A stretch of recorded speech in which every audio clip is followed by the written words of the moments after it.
只用这2根带刺的叶子就能编出鸭子形状的粽子，你见过吗？是来自我家乡的鸭，这个字怎么读呀？原来是第3声哪，哪在粤语里是母的意思，所以这是可以在水里游泳的母鸭粽。终于明白它为什么快要消失了，因为编织的手法比传统粽子复杂，渐渐做的人少了，再也没见人卖过。首先是网上关于鸭哪粽的资料比较少，家附近也没有原材料，还是朋友知道消息给我寄了快递。想不到编出可爱鸭子的叶片竟然长满了刺。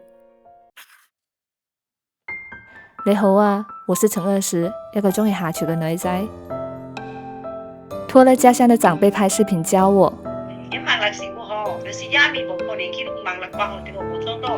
姨妈直接说了一句，这个手把手面对面都很难学会，何况是视频里拍给你看。姨妈既然这么说，那我一定要挑战一下。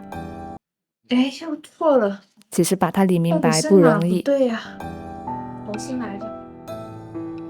花了2天时间，不停地总结练习，只要掌握了方法就可以做出来了。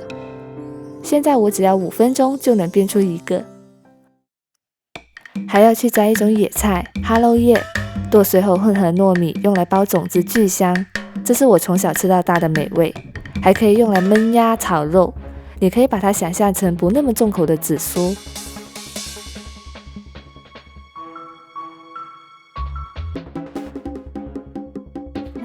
再做点甜粽。姐姐爱吃甜粽，一对比甜粽真的好方便哦。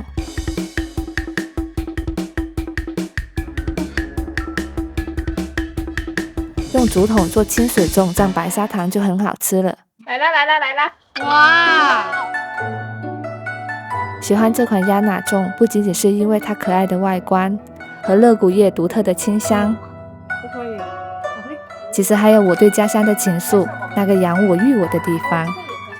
你知道吗？端午节除了吃粽子，还有很多习俗，只是我们都渐渐遗忘了。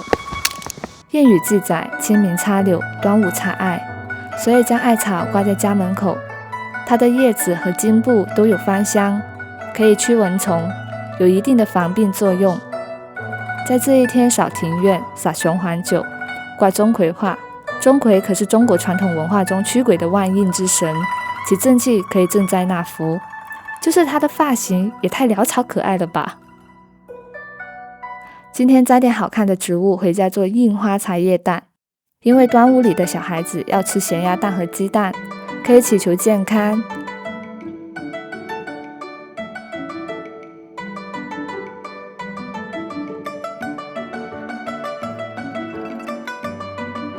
做成这样我都舍不得吃了。颜值那么高的鸡蛋，小朋友应该特别喜欢。民间还有编织五彩绳的习俗，也称长寿线，来做一个最经典的五彩配色：红、黄、蓝、绿、紫。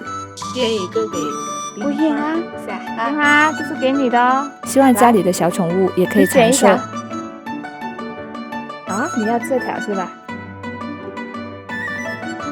五彩绳不可以随意丢掉的，民俗约定要在端午节第一场雨，再将它扔到雨水里飘走，象征着不好的事物一起带走。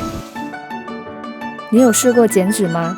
端午要避五毒，所谓五毒就是5种有毒的昆虫，有蜥蜴、蜘蛛、蜈蚣、蛤蟆和蛇。杀掉这些毒物被认为是一种勇气和技能的体现，所以我要把它贴到靶子上，射五毒。